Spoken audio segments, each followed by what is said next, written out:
Bonjour, j'espère que vous allez bien. Je suis contente de vous retrouver pour cette vidéo un peu particulière pour moi parce que ça fait tellement longtemps que j'essaye de la faire cette vidéo, je la recommence et la recommence et la recommence encore que je ne sais même plus ce que j'ai dit ou ce que je vais dire.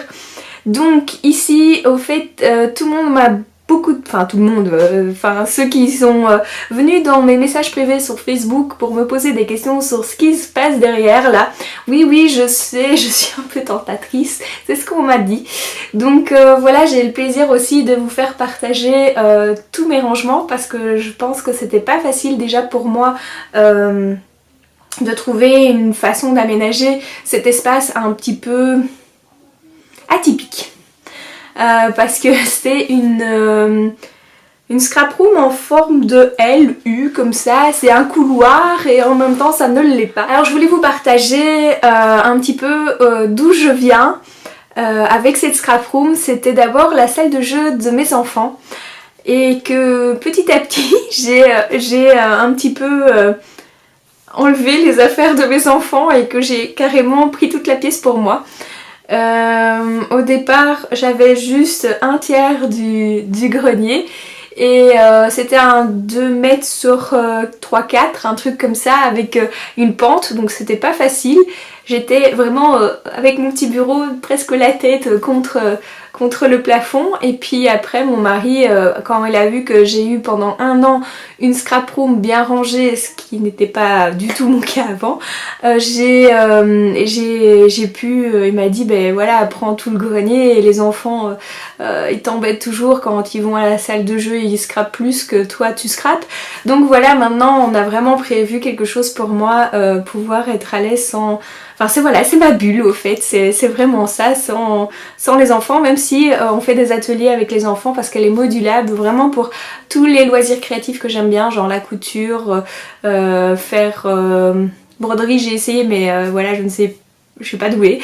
J'ai fait un peu de bijoux aussi, il y a un peu de tout et donc voilà, je vais vraiment vous montrer tous mes trucs. Ça ne se fera pas en une vidéo parce que j'ai essayé ça aussi, faire une vidéo avec tout ça et au fait ça ne marche pas. Même moi je rigole parce que je pourrais vous mettre ma tête tout au long d'un an au fait quand j'ai essayé de faire cette vidéo. Oui, parce que ça fait presque un an que j'essaye de faire cette vidéo là, vu qu'il y a eu tellement de changements aussi. Donc je vais d'abord commencer par le début et je peux vous montrer vraiment en images, donc en vidéo, parce qu'on m'avait mis un petit challenge sur Facebook. C'était Ludivine qui disait montrer votre scrap room telle qu'elle était. Autant vous dire que j'étais très gênée parce que elle n'était pas du tout rangée. Ça me fait toujours bizarre de revoir ces images car j'avais déjà fort pensé à l'aménagement, j'avais fort travaillé déjà pour le triage et tout ça. Et au fait, à force que le désordre venait, la démotivation empirait. Et du coup, voilà, ça a fait ce résultat-là. Pourtant, il y avait l'îlot central que je voulais tellement pour scraper, mais pas toute seule, soit avec mon mari, les enfants ou une amie. Mais les meubles de récupération étaient noirs, donc vraiment la luminosité n'était pas là et ça donnait pas envie de venir. Donc voilà, je peux encore me cacher. Oui, je sais, c'était vraiment en désordre. C'était vraiment un challenge, j'ai fait vraiment un plan d'action parce que c'était obligé. Il fallait que j'y arrive. Même si quand vous regardez vraiment tout votre matériel étalé en désordre, vous dites je vais jamais y arriver. Ça va pas aller. Qu'est-ce que je fais ? Je sais que j'utilise ça, je sais que je n'utilise pas ça, mais peut-être que je l'utilise pas parce que tout simplement il n'est pas bien rangé ou il n'est pas mis en valeur. Soit je ne le trouve pas, soit carrément je le casse parce qu'il est mal entreposé. Donc voilà, toutes ces choses-là me prenaient mais vraiment le chou. Et du coup je me suis penchée simplement sur les méthodes de base qu'on parle maintenant tout le temps parce que le rangement est devenu une telle mode et je crois que c'est simplement parce que ranger au fait nous fait du bien parce que après pour bien vivre les choses tout est rangé, chaque chose à sa place, on s'y retrouve facilement, on se prend plus la tête, donc oui ça fait un bien fou de ranger et en même temps on se dit ouais c'est moi qui l'ai fait et... Donc moi ce que j'ai fait c'était un plan d'attaque. Alors vous allez me dire Ah, qu'est-ce qu'elle nous vient avec ce plan d'attaque. Tout simplement, j'ai fait 4 listes. C'était une liste de ce qu'il y avait à chaque fois sur mes pages, tout ce que j'avais besoin. Donc c'était le papier, les encres et la colle ou des choses comme ça. La deuxième liste, c'était celle que j'utilisais pas forcément à chaque fois. Donc ça sera plus les embellissements ou des choses comme ça. La troisième, c'était celle que je n'utilisais vraiment pas. Donc, et la quatrième, c'était la liste des réserves, parce que bah oui, parfois je prends 2 colles pour être sûre que quand j'arrive à la première colle, ben, je ne sois pas déçue et me dire bah mince, je sais pas terminer ma création si j'en ai pas un deuxième. Donc voilà, il y a toujours, comme par exemple quand vous avez acheté un paquet d'enveloppes, ben, voilà, vous en prenez une, mais le reste il faut quand même l'entreposer. Donc voilà, il y avait un côté réserve. Donc le premier, c'était celui que j'utilise tout le temps, automatiquement il devait venir tout près de moi, donc ça devait être à portée de main. La deuxième, c'est de temps en temps, il devait être à portée de main, mais pouvait être par exemple tout en bas de ma pile de tiroirs par exemple, ou de bacs. Et celle que je n'utilisais pas, j'essayais de l'avoir à vue. Donc c'est souvent sur les murs que ça va être mis. Et voilà, du coup, ce que vous n'utilisez pas, est devant vous, vous y pensez et vous allez voir que parfois vous allez vraiment être séduite par ce matériel. J'ai eu le cas avec mes pistils et maintenant j'en utilise tout le temps, ils sont toujours dans mes découpes fleurs et les pistils relèvent tout et mettent du relief. Donc voilà, il y a des choses comme ça qui justement, si vous rangez bien les choses, ça va fonctionner et ça sera à votre façon, parce que c'est vrai que c'est bien de regarder les vidéos et tout ça, qu'ils rangent tout, mais on ne sait pas pourquoi ils les rangent là. Donc je voulais vraiment avoir une signification, si vous voulez, de pourquoi je le range à cet endroit là et pas avoir les mêmes embellissements à un bout et à l'autre bout de la pièce. Donc voilà, c'était à cause de ça, à mon avis, que mon désordre venait toujours. Et je vais vous montrer vraiment comment j'ai pu mettre ça en place, on va dire. J'ai simplement bougé les meubles de place. Il y en a un qui est parti, le gros Kallax noir Wicaz, qui a été remplacé par les Trophas avec les bacs. Et il y a ma scrap mobile qui a apparu aussi, et la table qui gardait cet esprit plus familial, scrappé avec plusieurs. La commode, enfin les commodes sont restées parce que c'était testé et approuvé. Les nouveaux éclairages ont fait leur apparition aussi. Vous voyez vraiment que maintenant ça donne envie d'aller dans cette pièce. Le meuble Alex qui était dans le coin noir s'est retrouvé en dessous, du coup c'est moins apparent. La scrap mobile vous peut faire le trajet entre la table de visionnage et le bureau. Je vous laisse avec le reste des explications plus en détail. Alors je vais commencer par l'endroit le plus éloigné. Vous allez comprendre après pourquoi. Alors ici, quand je vous disais que les choses que j'utilisais moins, mais que je dois quand même garder à vue, ben voilà, c'est ma collection de tampons bois. J'ai commencé avec ceci parce que ça n'existait pas, les tampons clear. Donc c'est vrai que maintenant je suis à fond tampons clear parce que c'est beaucoup plus facile pour repositionner. Mais comme j'ai une sacrée collection, surtout à Noël, ben je n'ai pas encore cette collection là pour les tampons clear. Et du coup je les utilise quand même dès que je n'ai pas une forme qui me plaît. Donc voilà, elle reste à vue et en plus j'ai pas à fouiller pour sortir tout, parce que tout est vraiment sur ces 3 petites étagères. Alors ça vient de Pinterest, c'est mettre une barre en dessous. Et là je suis en train de ranger mes dice parce que tout n'est pas là. Parce que au départ mes dice étaient dans mes commodes. Et donc vous voyez, là j'ai encore pas mal de choses et comme ça je les ai vraiment à vue. Alors ces 2 commodes sont vraiment prévues pour tout ce qui est découpe et tout ce qui est machine. Donc pour comme il y a tout près ma Big Shot, j'ai mis tout ce qui était classeur d'embossage et tous les dice. Maintenant les dice vont être là et je sais pas si j'aurai de la place pour mettre les embossages. Ici vous avez les étiqueteuses, là vous avez tout ce qui est pour ma caméo. Et ici pour la mink que vous retrouvez ici. Elle est là-bas en dessous. Là vous avez la plastifieuse, vous avez vraiment les choses qu'on a besoin d'une prise, et donc ma prise elle est ici. Et donc c'est vrai que c'est vraiment pratique d'avoir ce plan de travail qui est vraiment vide pour pouvoir sortir au fur et à mesure. Et après je range mes choses dedans.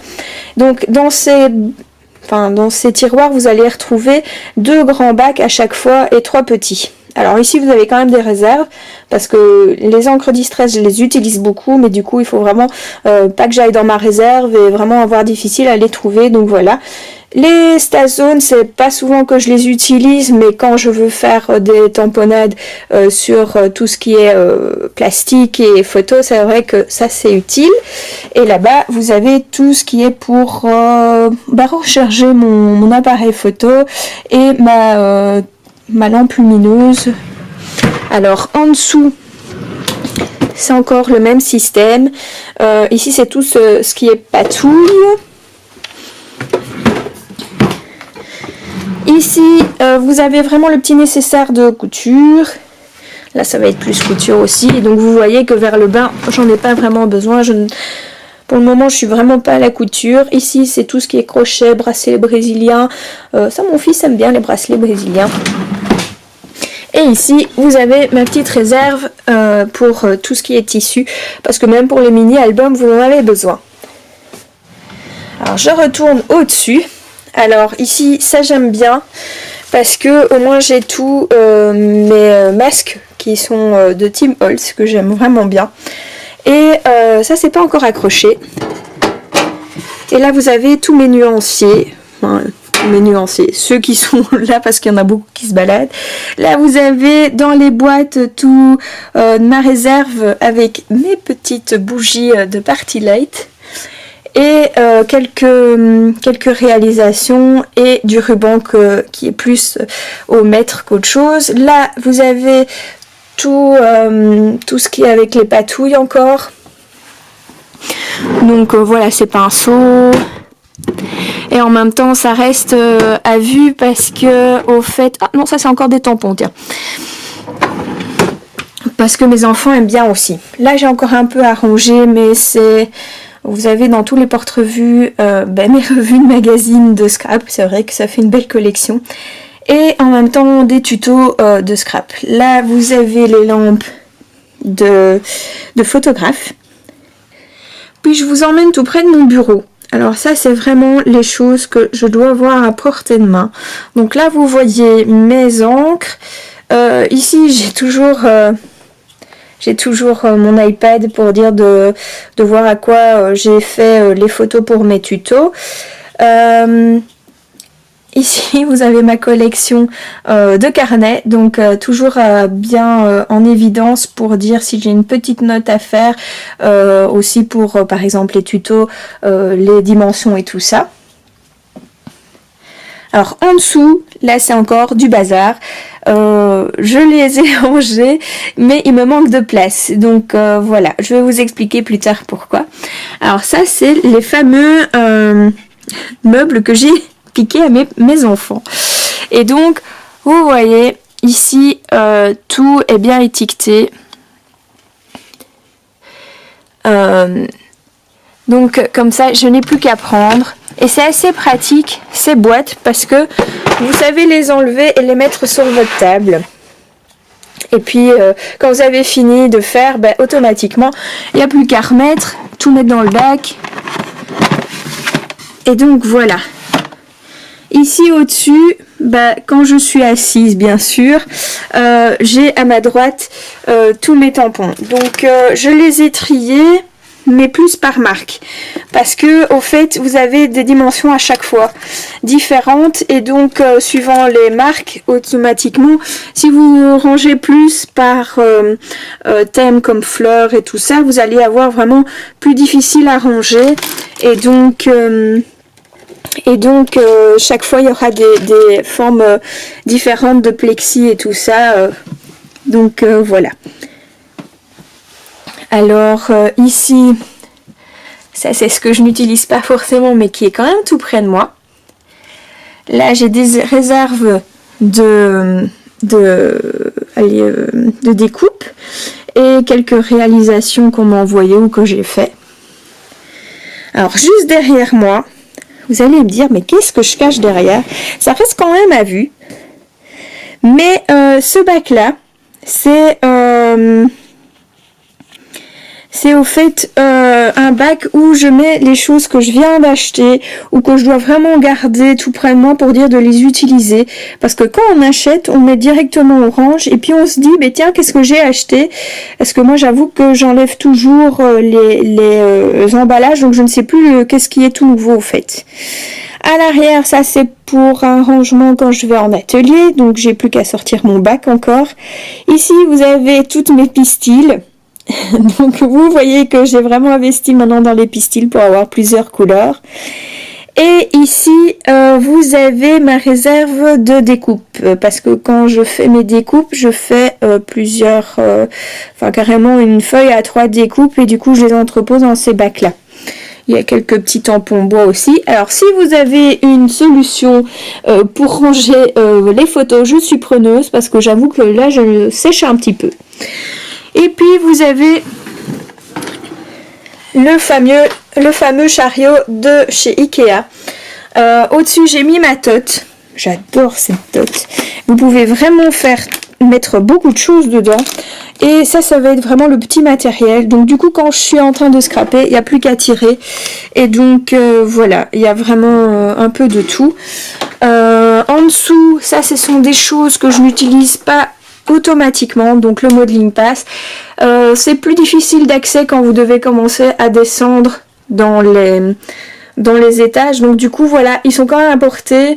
Parce que voilà, j'ai pas à me lever même, mais du coup ça me permet de les utiliser plus souvent parce que je me dis tiens, à la fin je peux faire des petites gouttelettes ou des choses. Donc voilà, la vidéo s'achève, je suis vraiment contente d'avoir partagé tout ça avec vous. Bah oui, il y a la suite, donc je vous mets déjà un petit aperçu de ce qui vous attend, ce qu'on voit déjà un petit peu derrière, parce que beaucoup de monde me pose la question, mais montre-nous c'est quand? Donc voilà, ça sera pour la prochaine, et donc n'oubliez pas de mettre des petits pouces bleus, de vous abonner à ma chaîne YouTube, et je vous dis à une prochaine fois pour une prochaine vidéo. Bye!